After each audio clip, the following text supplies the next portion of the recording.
तुम्हारे पास कोई सबूत नहीं है मेरे खिलाफ। ऐसे कुर्सी मिलने की देर थी।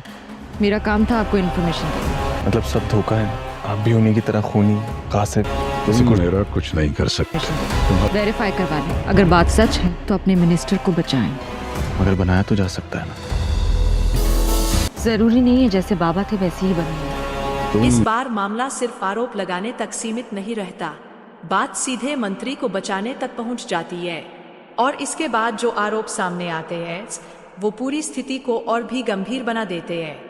लेकिन आखिर सच क्या है? शुरुआत में साफ कहा जाता है कि मेरा काम आपको इन्वॉल्व करके बात को वेरीफाई करवाना था। यानी पहले ये पता करना जरूरी था कि जो बात सामने आ रही है वो सच है या नहीं।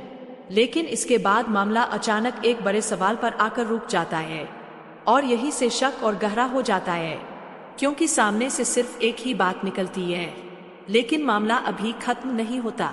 इसके बाद आरोप और भी गंभीर हो जाता है जब सामने वाले को उन्हीं की तरह खूनी तक कह दिया जाता है।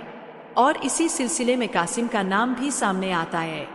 वही दूसरी तरफ बात सत्ता और कुर्सी तक पहुंच जाती है। कहा जाता है कि बस कुर्सी मिलने की देर थी, यानी कुर्सी मिलते ही हालात जैसे बदल गए। लेकिन इसके जवाब में भी एक अहम बात सामने आती है, जरूरी नहीं कि जैसा बाबा थे वैसा ही कोई और भी बने। और यही से बातचीत और ज्यादा तीखी हो जाती है। सामने से साफ चुनौती दी जाती है, तुम मेरा कुछ नहीं कर सकते, तुम्हारे पास मेरे खिलाफ कोई सबूत नहीं है।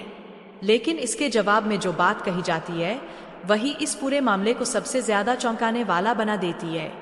मगर बनाया तो जा सकता है ना। बस यही वो बात है जो पूरे मामले को एक नए सवाल के सामने खड़ा कर देती है। अगर सामने कोई सबूत है ही नहीं तो फिर सबूत बनाए जाने की बात आखिर क्यों की गई? क्या ये सिर्फ एक धमकी थी या इस बातचीत के पीछे कोई और बात छिपी हुई है? अब इस टकराव के बाद मामला किस तरफ जाता है, यही सबसे बड़ा सवाल है। आपके हिसाब से इस पूरी बातचीत में सबसे ज्यादा चौंकाने वाली बात कौन सी थी? कमेंट में अपनी राय जरूर बताइए। और दरमा की ऐसी ही नई अपडेट्स और रिव्यूज के लिए चैनल को सब्सक्राइब करना मत भूलिए।